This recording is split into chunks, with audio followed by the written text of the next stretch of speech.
Bismillah, Waalaikumsalam warahmatullahi wabarakatuh. Pak Ustadz, saya ingin menanyakan tentang ikhtiar. Saya mendapatkan ujian dengan adanya musibah kecelakaan pada diri saya. Singkat kata, saya telah melakukan ikhtiar mulai dari praktisi urut, klinik umum, pengobatan alternatif secara berurutan. Ada hasilnya namun tidak seperti semula karena keterbatasan ekonomi, hanya saya tidak bisa melanjutkan ke jenjang medis spesialis. Pertanyaan saya, apakah ikhtiar saya sudah semampunya atau semaunya? Bagaimana menyikapi hasil ikhtiar yang telah saya lakukan dan tentunya menyikapi ujian ini? Pertama, saya selalu katakan pada antum semua bahwa tidak ada kita dalam kehidupan yang lepas dari ujian. Pasti ujian itu akan diberikan. Satu, untuk meningkatkan kualitas kehidupan. Kedua, untuk menambah pahala kita. Yang ketiga, mempercepat kita menuju surga insya Allah dengan ujian-ujian itu. Kedua, ujian itu hanya akan diberikan oleh Allah sesuai kadar kemampuan kita. Dalilnya telah saya turunkan, Al-Baqarah 286. La yukallifullahu nafsan illa wus'aha. Ketiga, setiap ada ujian yang sulit pasti ada solusi yang mudah. Dalilnya banyak di Quran. Ya, lihat baik-baik. Inna ma'al usri yusran. Fa inna ma'al usri yusra. Jadi setiap ada kesulitan pasti bersanding dengan kemudahan. Keempat, ada kaidah di Quran, Allah tidak pernah membuat hambanya susah dan selalu menghendaki kemudahan. Jadi kalau antum diberikan satu ujian, pasti ada kemudahan di balik itu yang ingin Allah anugerahkan kepada antum. Dan antum tinggal temukan itu.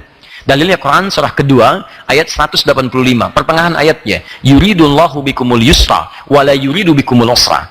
Allah menghendaki Anda hidup dalam kemudahan, bukan kesulitan. Di saat Allah kirimkan ujian untuk antum, bukan ingin menjadikan antum sulit. Makanya tidak akan diuji kecuali antum mampu. Kalau antum sakit seperti ini, kenapa cuma antum yang mengalami itu? Karena cuma antum yang sanggup. Kalau dititipkan kepada seorang bernama Adi Hidayat, dia nggak akan sanggup. Masalahnya, makanya Adi Hidayat tidak diberikan yang seperti ini. Anda yang diberikan karena cuma Anda yang sanggup untuk itu. Makanya berbahagialah Anda yang terpilih, bukan orang lain. Kalau orang paham tentang kaidah ini, dia tidak akan mengeluh dengan ujian. Satu itu. Kemudian yang kedua, untuk mendapatkan kemudahan yang tadi Allah janjikan, antum mesti pelajari kadar persoalannya. Maka rumusan persoalan itu ada 3 tingkatan. Alhamdulillah. 1 yang ringan, 2 menengah, 3 berat. Kaidah itu ada di Quran surah kedua ayat 214. Masalah kaidah ini perlu dipahami. Karena kebanyakan orang tidak bisa menyelesaikan masalahnya, bukan masalahnya sulit, tapi karena dia tidak belajar tentang kadar masalahnya. Ingat, bahkan selevel Jack Ma pun yang punya Alibaba, itu saat memberikan motivasi dia mengatakan, kita tidak akan pernah lewat dari masalah. Dan masalah orang dulu sama, sekarang pun kita punya masalah. Cuman kesalahan kita kadang-kadang tidak pernah belajar dari masalah orang dulu, sehingga masalah yang turun pada saat kita sekarang hidup tidak terselesaikan. Padahal kalau kita belajar dengan baik masalah mereka tidak jauh beda dengan kita. Masalahnya sama, cuman cara mengatasi masalahnya kita yang tidak pelajari. Kisah-kisah yang disampaikan ini sebetulnya tidak jauh dari keterangan Al-Quran. Kalau dia baca Quran, kita kirimkan dan kita ajarkan, demi Allah saya katakan, tidak mungkin dan tidak juga ada kemungkinan yang kecil, artinya ada kemungkinan besar dia bisa belajar dan bisa mendapat, kita doakan dapatkan hidayah sisi Allah Subhanahu wa taala. Kenapa? Karena cuma ada di Quran keterangan-keterangan yang mengisahkan kisah-kisah masa lalu yang ditutup sebagai ibrah bagi umat di masa depan. Allah kisahkan Fir'aun, sampaikan supaya kamu nanti tidak seperti ini. Allah kisahkan Qarun, Allah kisahkan Nabi Ayub dengan penyakitnya, Allah kisahkan Nabi Yunus dengan persoalan kehidupannya, dan selalu diakhiri dengan kalimat yang indah. Allah akan berikan solusi pada orang yang mengalami peristiwa yang sama. Artinya, peristiwa itu akan terjadi di masa depan dengan cara yang berbeda, tapi dengan solusi yang sama. Tinggal Anda pelajari. Masalahnya kenapa orang sering sulit pernah selesai? Karena tidak pernah mempelajari kadar masalahnya. Antum cek di Quran. Masalah rumah tangga misal, dari persoalan yang paling ringan, salah komunikasi, sampai persoalan yang paling berat, itu ada, plus dengan solusinya. Kadang-kadang ada orang yang punya masalah, solusinya dengan senyuman saja selesai, tapi 3 tahun nggak tuntas-tuntas. Karena nggak dia lihat tentang jenis masalahnya. Sama dengan ini teman-teman sekalian, mohon izin, sakit, tidak ada yang tidak pernah sakit. Nabi sakit, Nabi Ayub sakit, saya sakit, ulama sakit, antum sakit. Kadar sakit antum ini, bagaimana cara mengatasinya? Turun kemudian Quran surah ketiga Ali Imran ayat 142. Itu urutan-urutan untuk solusi berijtihad.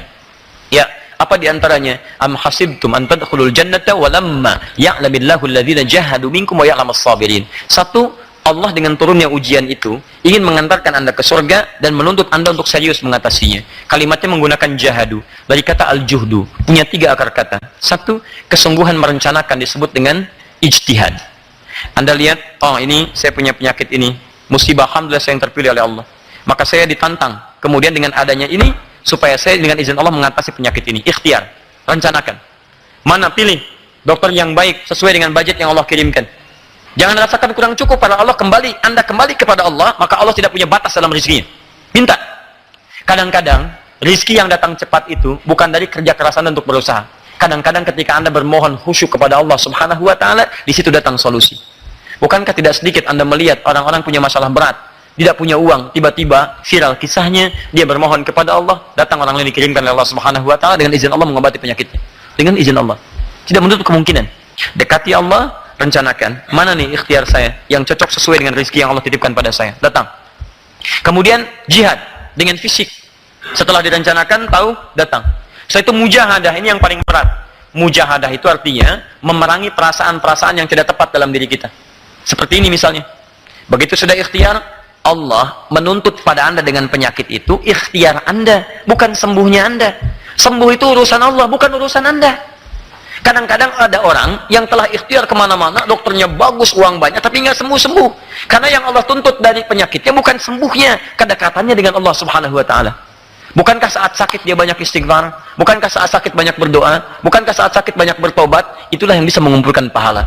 Jangan-jangan bahkan Anda diwafatkan oleh Allah Subhanahu wa taala dalam keadaan Anda belum sembuh. Allah. Bukan karena sembuhnya, karena Allah ingin saat Anda wafat bebas Anda dari penyakit-penyakit keburukan. Maaf, maka dengan istighfar dosa diampuni, hilang penyakit Anda, penyakit hati Anda. Dengan istighfar hilang dosanya, dengan taubat hilang dosanya, dengan sakit di rumah sakit tidak ada kesempatan untuk menonton yang tidak baik. Masya Allah, yang kelihatan itu saja. Tidak ada kesempatan untuk bergibah, tidak ada kesempatan untuk berbuat maksiat lagi, ditahan di situ. Kembali kepada Allah dalam keadaan yang terbaik. Bukankah luar biasa? Kalau cara pandang seperti ini, nikmat kehidupan kita. Setiap orang punya masalah. Saya juga sama. Apakah Ustadz tidak punya masalah? Punya. Dan masalah saya kadang lebih banyak daripada antum. Nih, masalah antum nih, saya pikirin juga. Tuh. Bukan berarti nggak punya masalah. Ya, jelas ya. Jadi, yang seperti ini yang dituntut ikhtiar antum. Dan ikhtiar tidak punya batas. Sepanjang ada antum berikhtiar. Ikhtiar itu bukan cuma datang ke dokter. Ikhtiar antum berdoa, itu bagian dari ikhtiar. Bukankah Nabi Ayub disembuhkan ketika berdoa? Silakan cek. Maka saya sarankan bagi teman-teman ini yang bertanya, buka Quran surah ke-26 ayat ke-80, ikhtiar pertama. Ikhtiar kedua, buka Al-Quran surah ke-21 ayat 83 sampai dengan 84. Kalau ingin pakai sedikit resep dari Al-Quran, pertama di Al-Quran surah ke-1 Al-Fatihah ayat 1 sampai 7. Setelah itu teruskan ke Quran surah ke-17 ayat 82. Setelah itu sambungkan di Quran surah ke-26 ayat 80. Setelah itu sambungkan di Quran surah 21 ayat 83 sampai 84. Setelah itu tutup dengan Al-Fatihah lagi. Kalau Anda merasakan penyakit-penyakit yang berat luar biasa, barangkali ini bisa dicoba dengan bermohon kepada Allah. Dan tunaikan tahajud dalam tahajud dan memohon kepada Allah. Mulai dengan Al-Fatihah, karena Al-Fatihah disebut dengan syifa, penyembuh. Teruskan Quran surah 17 ayat 82, karena di situ Allah berjanji, wa nunazzilu minal Qur'ani ma huwa syifa. Dan di antara ayat-ayat Quran ada yang bisa jadi penyembuh. Setelah itu bacakan Quran surah ke-26 ayat 80. Itu sebagai tawakal Anda kepada Allah seperti Nabi Ibrahim bertawakal kepada Allah. Wa idza maridtu fa huwa yashfin. Kalau saya sakit pasti Allah yang sembuhkan, pasti Allah yang sembuhkan. Saya yakin ya Allah, Engkau yang sembuhkan. Kalau kepada yang menyembuhkan saya tidak disembuhkan, kepada siapa lagi saya mesti minta disembuhkan? Ya Allah, semua orang mengatakan saya enggak sembuh, tapi Engkau tidak punya batas dalam kuasamu. Kalau saya memohon kepada yang tidak punya batas dalam kuasa, tidak menyembuhkan juga, bagaimana saya bisa meyakinkan diri saya, ya Allah?